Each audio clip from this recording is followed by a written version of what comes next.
Hey, you guys, it's Russ in a Rush. And I'm sorry it's been so long. I am so sorry. My life has been in a rush. I've had some highs, I had some lows. So, therefore, I've had some mediums.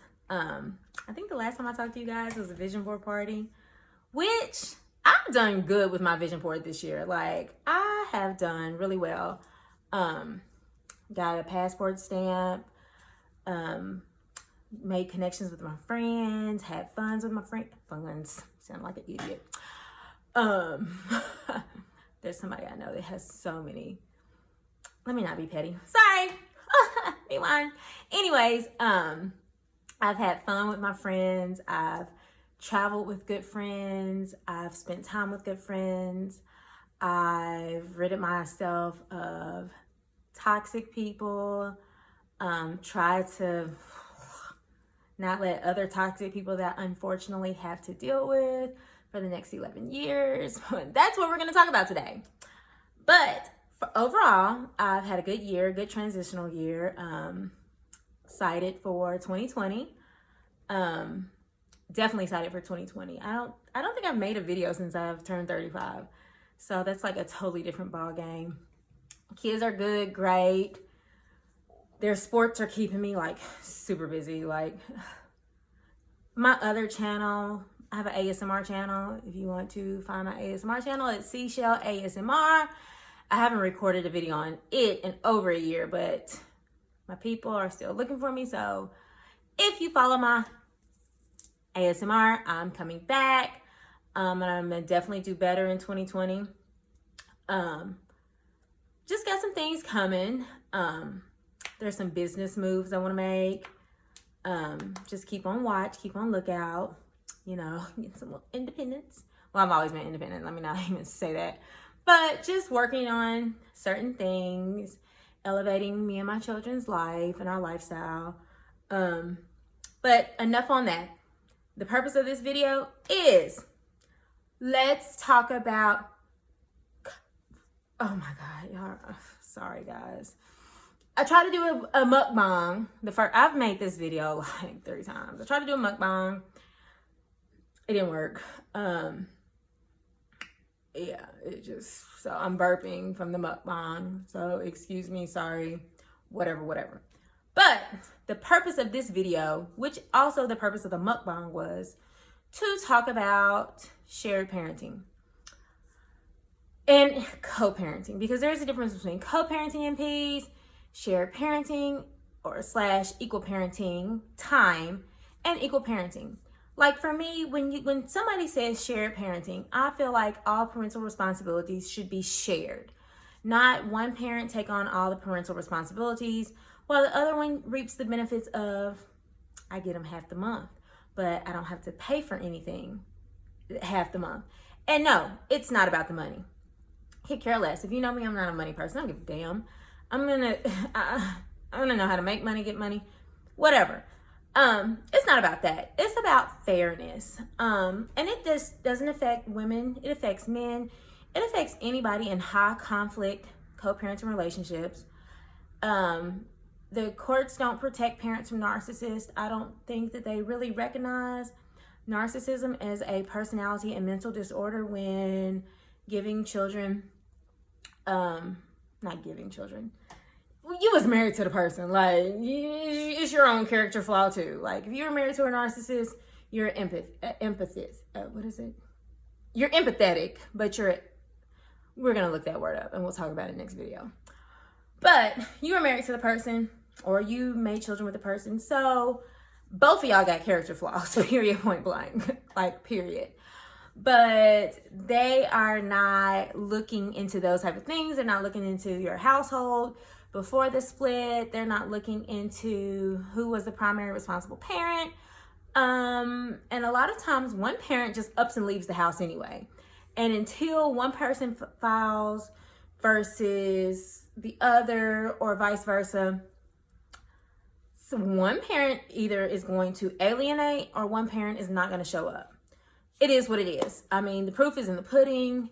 You have some parents that have the kids alienate. You have some parents that don't have the kids and like, fuck it, I'm gonna stay away until I absolutely have to, until I throw a tantrum or whatever. And then a narcissist is going to then take their actions and then blame you. Period, point blank. I know in my situation, I've got notes, I got proof where we cancel. We don't see our kid for months. Then we get mad because we have to look good for a particular person, and it interferes with something that the kids had pre-planned. And then you throw a tantrum and say, she's keeping my kids from me. No. And then you go months and months without talking to your kids, and then go into court and manipulate the court system and say, you didn't have your kids, the other parent kept you from the kids, when you have proof that you reached out numerous times. Anyway, that's neither here nor there. That's just like a brief little backstory. But when you go in for shared parenting, Kentucky is a state that gives presumptive 50-50 shared parenting. Now, when they say shared parenting, they say shared parenting time, not shared parenting responsibilities. I don't know who it's up to make sure who has what. I know when you say shared parenting, but when one parent has more responsibilities of the kids on their parenting time, and they lose out on quality minutes because you're driving to doctor's appointments, you're driving to events, you're driving to the barbershop, you're sitting in the barbershop, you're driving to the beauty salon, you're sitting through that, you lose quality, valuable minutes, but you're the only one that does it. So on your time, you have to do all the responsibilities of the kids because there's no shared responsibility. There's just shared parenting time. Or on your shared parenting time, you've got to buy all school supplies, lunch boxes, book bags, uniforms, socks, shoes. You have to do all school projects because it all has to be done because when they go to the other parent's house, it's not going to be done. Or the other parent says, I'm not going to do it.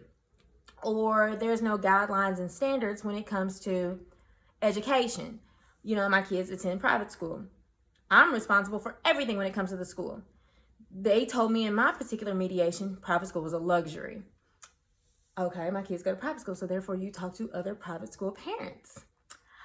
Oh no, we have ours split down the middle. Wait a minute, how do you have yours split down the middle, but I'm told it's a luxury? And I have to ask myself, is it a luxury because I'm Black and you don't think Black kids belong in private school? I don't know. I live in a small town. I live in Kentucky. So I'm pretty sure if I lived in Atlanta or something like that, they wouldn't say it's a luxury. But I guess because I live in small town USA where they're not, I don't know. So they think it's a luxury that you can afford to send your kids to private school. I think that maybe what she might have been implying. I don't know. I'm not going to accuse hidden racism.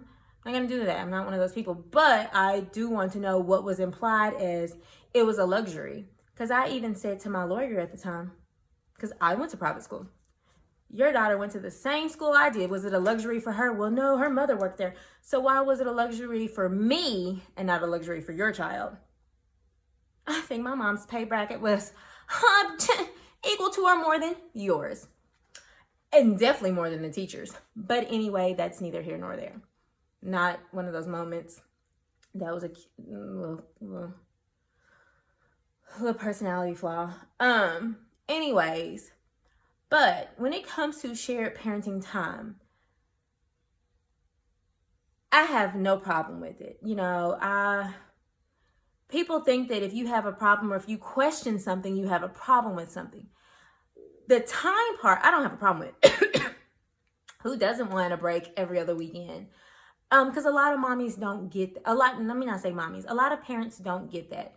Married, unmarried, when you're married to your spouse, and especially if you have a spouse that, can be on the go a lot, you're used to being, having the time anyway.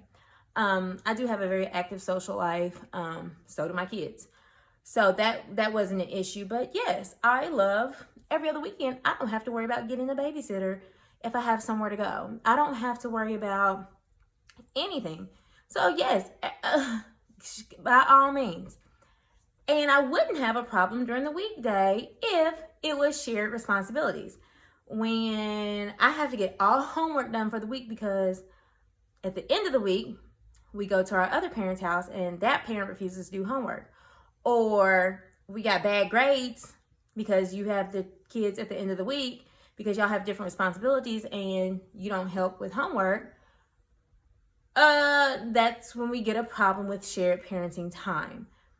Why do the kids have to be affected? Or you throw the kids to the wolves and you don't immediately get a guardian ad litem for the kids to ask them how their household was, how their living situation was, or do a 3 to 6 month review to ask them how everything's going, because you have parents that mentally abuse, you have parents that physically abuse, you have parents that neglect by failing to give medication, anything like that. But when the courts don't see that because they want to be groundbreaking in this presumptive shared custody, you have a problem. And the kids really are in the cracks. And it's so new, they don't know the long-term effects of just throwing kids to the wolves in situations, or not keeping up with the conflict because you have high conflict parents, or shared responsibilities. Because when one parent feels like they have all the responsibilities, what do you think this is going to do? And then family court, I read an article because I've been doing a lot of reading. I'm in some Facebook groups and things like that. And go to law school, be a family court lawyer. It's a black hole. You're going to get paid for every email you send, receive. I mean, it's a black hole. I've talked to people that are $10,000, $15,000, $20,000 in debt because there's no structure in shared custody. There's no structure.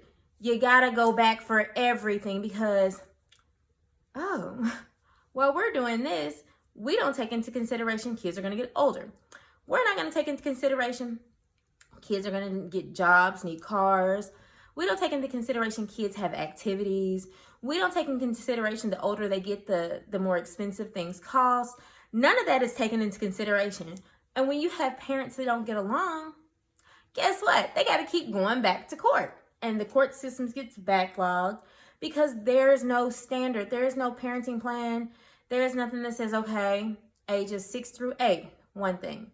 Activities, one thing. Case of emergencies, one thing. Sickness, because you automatically assume that people are going to get along, or you automatically assume that one parent is going to tell the other parent that the kid is sick, or one parent is going to inform the other parent that, hey, so-and-so got sick at school today. You can't automatically assume those things, and that's why family court is a horrible institute right now.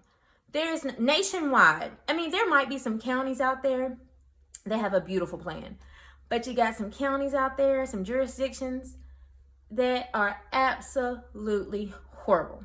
Horrible, horrible, horrible, horrible. You've got people, I see why some parents say, forget it. You know, moms and dads. Like, I know a lot of guys that have custody of their kids. And at first I was like, I could never. And I still could never. Like, I could never put my kids in a situation to where I see my... Okay, somebody call me. I see my kids cry. I see the hurt. When one parent doesn't allow participation or books, or they're locked in the room all day, or they're left to be stuck at home for hours and hours with somebody that doesn't have basic conversation or basic skills. You know, when your kids are basically left at home to fend for themselves because they can be left alone with anybody. Like, my kids personally are left at home with somebody that is known, like, proves that they're unstable, makes videos about their instability. But it's okay. I'm supposed to just be like, okay. dad can manipulate the system, or to me, blackmail or manipulate me and say, if you don't do this, then they're not doing this. Or like if he cancels, well, if you don't get them last minute, then they're not going to school tomorrow. Like my kids have to be threatened with their education. Or, truancy. Like if one parent is the primary residential parent, but the other parent doesn't make them go to school, what do you think is going to get the truancy charge? The residential parent. So like those things aren't, they're not set aside. Those things are not implemented because they just want to automatically say, bam, here you go. Throw them to the wolves. Oh, just come back if there's a problem. Come back if there's a problem. And a lot of times it goes because some people just don't have the resources to go to court. I mean, of course you can go pro se. But if you've ever had a lawyer, going pro se, if you have a lawyer on file, you have to fire them, have them recuse themselves, wait for them to do that. All those things have to be done. And to me, legislators need to get with a big old meeting with every family court judge in your state. Look at everybody's plan because some counties have them. Other counties do not.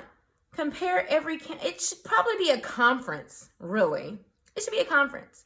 And every single scenario when it comes to kids needs to be put out there. Every last one of them. Because if not, like for me, I had a death in the family. It just so happened to not follow just so not to happen.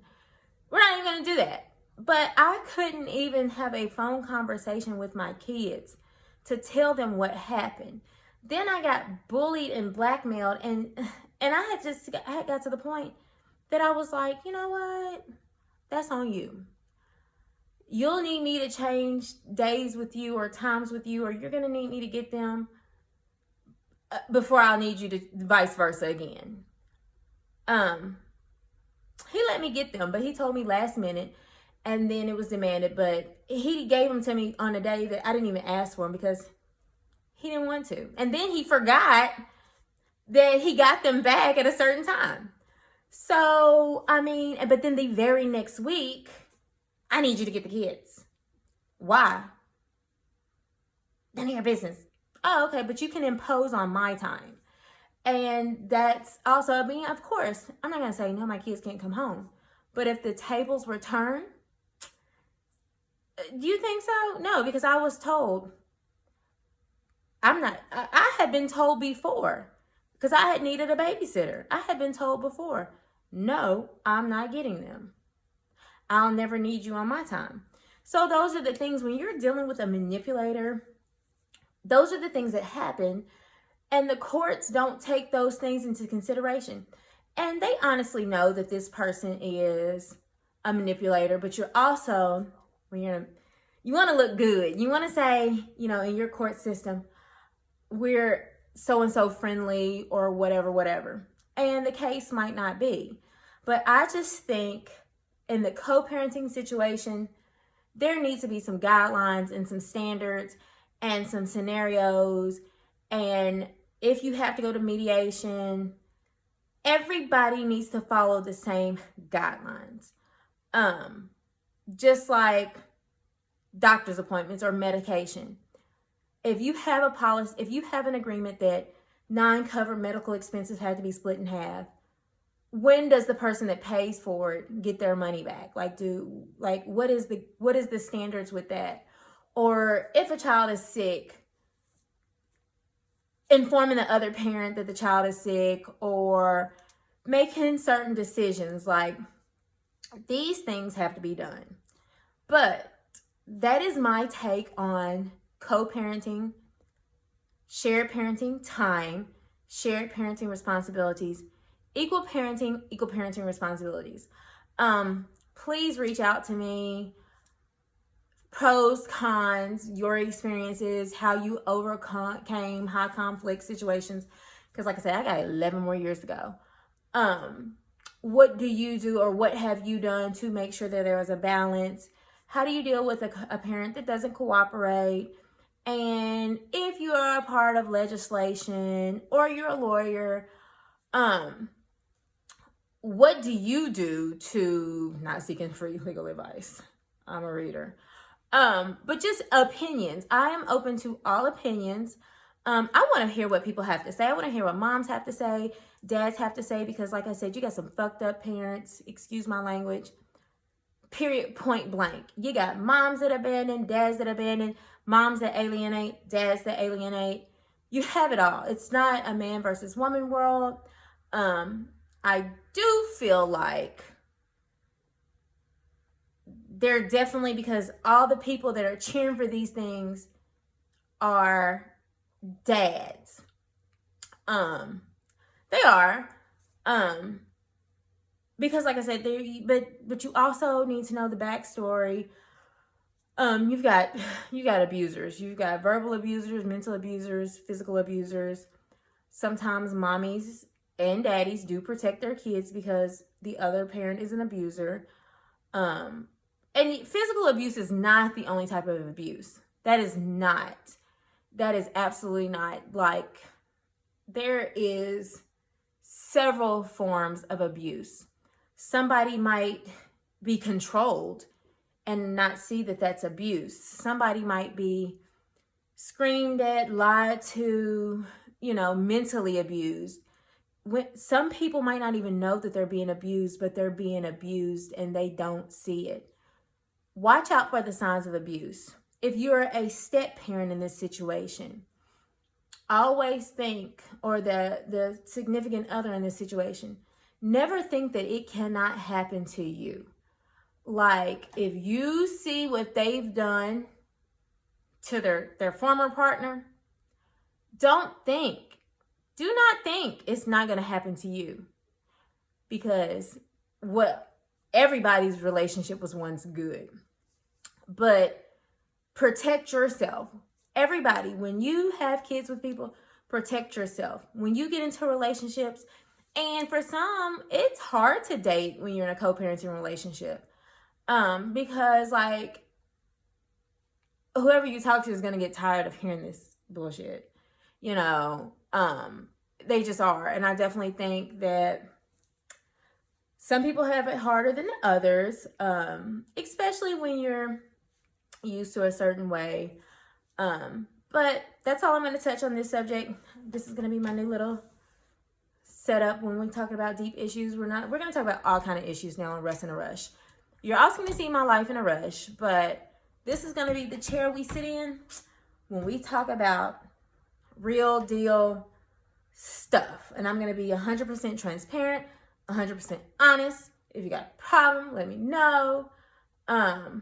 Just don't hurt me too bad. But that's what we're going to do. That's exactly what we're going to do. We're going to talk about it. I will probably not do another mukbang. So you ain't got to worry about that one. Maybe on my ASMR channel. Let me remind you, Seashell ASMR. It's kind of work-related stuff. People that like it. I'm going to start building my house, so I don't know if I'm going to start another channel just for that or implement that on Russ in a Rush. I kind of want to keep this one centered like it, but who knows? I don't know if I want to keep up with 3 channels. So don't forget to like, subscribe, share. Thank you for listening to me. I know it's a lot, but interact with me, talk to me, message me.